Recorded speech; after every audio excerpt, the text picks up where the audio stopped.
Hello friend, हमारी आज की कहानी है अमर प्रेम। सुनो, कहो, आज शाम को क्या कर रहे हो? कुछ खास नहीं, बताओ क्या बात है? बहुत खास बात है, सुनोगे तो उछल पड़ोगे। अच्छा, ऐसी क्या खास बात है? आज मम्मी पापा बाहर जा रहे हैं, तो इसमें खास बात क्या है?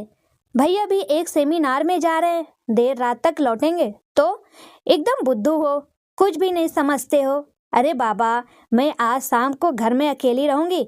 सारिका ने मैसेज करते हुए एक बढ़िया सी इमोजी भेज दी। स्लेस की बाछें खिल गई। तो मैं कब आऊं? शाम को 7 बजे, समझे मेरे भोलेनाथ। और ऐसा करेंगे कि स्विगी से ही खाना मंगवा लेंगे और फिर दोनों खूब रोमांस करेंगे। बहुत दिनों से हम मिले भी नहीं है ना। आज तुम सारी कसर निकाल लेना। और सारिका ने कई सारी किस वाली इमोजी भेज दी। स्लेस खुश हो गया और उसने भी उसी तरह रिप्लाई कर दिया। स्लेस फटाफट तैयार होकर बाजार गया, एक बढ़िया सा बुके लिया और मोंगरे की फूलों की एक बेड़ी ले ली। ठीक 7 बजे वह सारिका के बंगले पर था। सारिका उसे देखते ही उससे लिपट गई और उसे अपने कमरे में ले गई। दोनों बहुत दिनों बाद मिले थे, इसलिए वो दुनिया भर की बातें करने लगे। शैलेश ने सारिका के बालों में मोंगरे की बेड़ी लगानी चाहिए, तो सारिका ने उसे रोक दिया। मैं पहले कपड़े बदल लाऊं, फिर लगाना। उसने तीखी नजरों से देखते हुए रहस्यमयी मुस्कान बिखेर कर कहा, ये कपड़े भी तो बढ़िया हैं, कहीं बाहर जाना है क्या? हाय राम, तुम कितने बुद्धू हो, कुछ भी नहीं समझते हो। सारिका ने एक आंख मारते हुए कहा, बस 2 मिनट रुकना। इधर गई और उधर आई कहते हुए सारिका दूसरे कमरे में चली गई। जब वो वापस आई तो उसने एक ट्रांसपेरेंट नाइटी पहनी हुई थी। उसे इस ड्रेस में देखकर स्लेस ने अपनी गर्दन नीचे झुका ली। अरे ऋषि महाराज, इधर देखो, एक अप्सरा आज आपकी तपस्या भंग करने के इरादे से आई है और आप नीचे गर्दन किए बैठे हैं। क्षमा करना सारिका, मैं इस तरह तुम्हारी ओर देख नहीं सकता हूँ। तुम उन्हीं कपड़ों में सुंदर लग रही थी, पता ही नहीं ये क्या पहन लिया है। अरे ओ संत महाराज, अब किसका इंतजार कर रहे हो? हलवा सामने है और फिर भी मुंह फेर रहे हो। मेरा भी किस बुद्धू से पाला पड़ा है, और कोई होता तो पता नहीं अब तक क्या क्या कर लेता हुआ। पर तुम तो ठहरे सतयुग के अवतार। अब रासलीला शुरू करते हो या फिर मुझे ही कृष्ण बनना होगा? शादी से पहले ये सब ठीक नहीं है सारिका, मुझे अच्छा नहीं लग रहा है। स्लेस नीची नजरें किए हुए बोला। अब सारिका को गुस्सा आ गया। लगता है कि तू मर्द ही नहीं है। जब ये सब नहीं करना था तो फिर तू यहाँ आया ही क्यों? बातें तो चैट से भी कर रहे थे ना। चल निकल साले, अभी की अभी। सारिका का वह रुद्र रूप देखकर स्लेस डर गया था। सारिका उसे पीछे से धक्का देने के लिए जैसे ही तैयार हुई, इतने में मेन गेट खुलने की आवाज आई। सारिका ने खिड़की से देखा तो वह कांप गई। ओ भैया आ गए, जल्दी से कहीं छुप जाओ, वरना भैया देख लेंगे तो बड़ा अनर्थ हो जाएगा। स्लेस को ऐसी कोई नजर नहीं आई जहां वो छुप सके। इतने में सारिका का युवा भाई शरद कमरे में आ गया। स्लेस को देखकर शरद गुस्से से लाल पीला हो गया और उसने कड़क कर सारिका से पूछा, कौन है ये और यहाँ क्या कर रहा है? सारिका डर के मारे थर थर कांपने लगी। उससे कुछ बोला नहीं गया। मैंने पूछा कौन है यह? इस बार शरद एक एक शब्द चबा चबा कर बोला, मैं इसे नहीं जानती, कभी नहीं देखा, नहीं इसे। सारिका डर के मारे बोल पड़ी, क्या सचमुच नहीं जानती या कुछ चक्कर चल रहा है? आंखों से अंगारे बरसाते हुए शरद बोला, सचमुच नहीं जानती, आपकी कसम भैया। अब तो कसम भी खाई जा चुकी थी।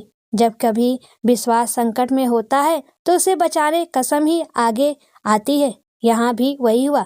कसम विश्वास की ढाल बन गई। कसम से बढ़कर और दूसरा क्या सबूत हो सकता था? शरद अब शैलेश की ओर मुड़ा। क्यों बे, गंदी नाली के कीड़े, तेरी हिम्मत कैसी हुई इस घर में पैर रखने की? बता तू कौन है और यहाँ क्या लेने आया है? शरद एक भला लड़का था। वह सारिका से सच्चा प्रेम करता था, इसलिए इस स्थिति में भी वह निडर खड़ा रहा और बोला, हम दोनों प्रेम करते हैं भैया, बस मिलने के लिए आया था। आपको आपत्ति है तो मैं अभी चला जाता हूँ। स्लेस ने बेबाकी से अपनी बात रख दी। घर में पूरी तरह सन्नाटा छाया हुआ था। आया अपनी मर्जी से है, पर जाएगा मेरी मर्जी से। तेरे जैसे लफंगों को तो मैं पुलिस में दूंगा, वही तेरा इलाज करेगी। तू भाग कर जाएगा कहाँ? और उसने पुलिस को फोन लगा दिया। सलेश ने भागने की कोई कोशिश भी नहीं की। इतने में पुलिस की गाड़ी का सायरन सुनाई दे गया। शरद ने सारिका को अंदर कमरे में ठेल दिया और खुद पुलिस का इंतजार करने लगा।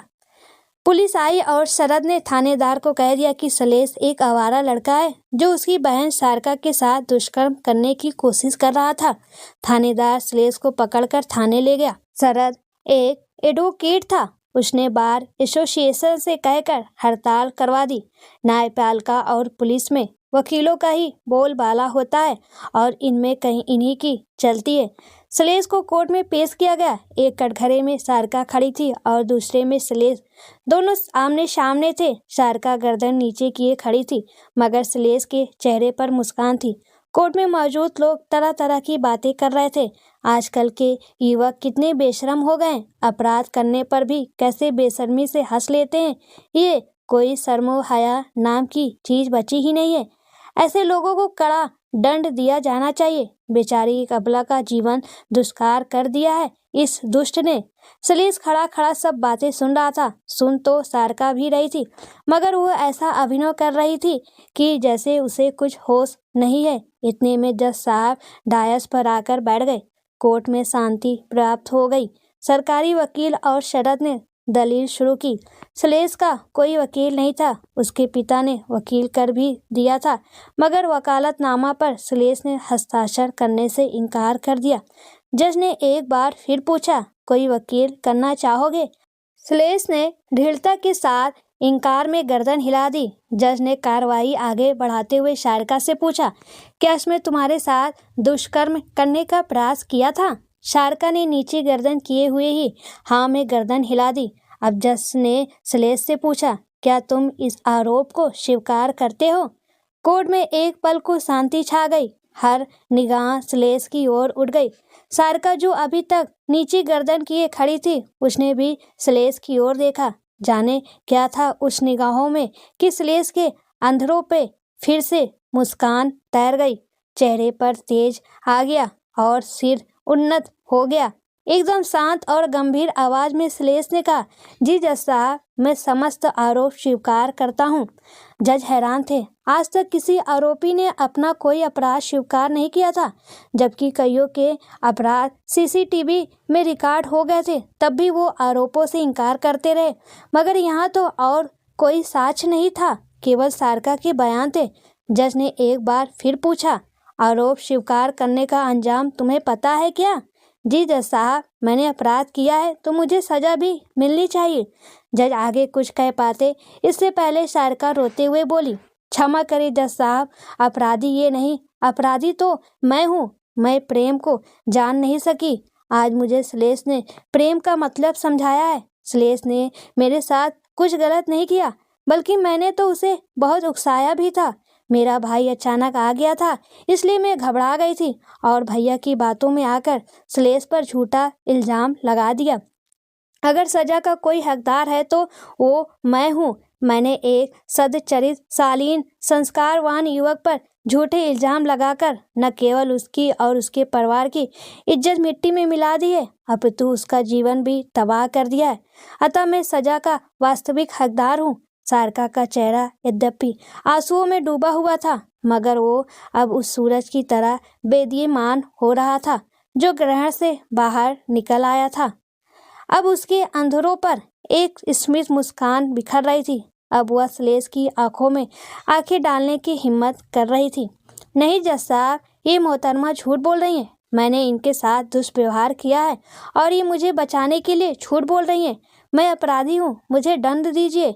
इस बार पहली बार सलेश के स्वर में चिंता झलक रही थी। Order, order.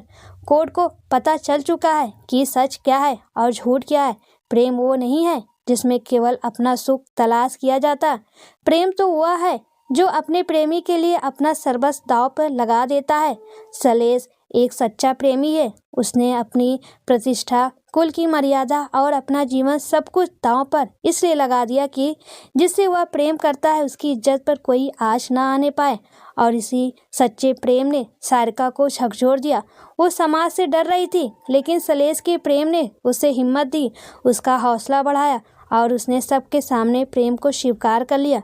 यही अमर प्रेम है और इसी की ही जीत होती आई है अब तक। श्लेष निरपराध है और कोर्ट इसे बाइज्जत बरी करती है। श्लेष और शारिका दोनों जने कोर्ट परिसर में ही अलंग बंद हो गए।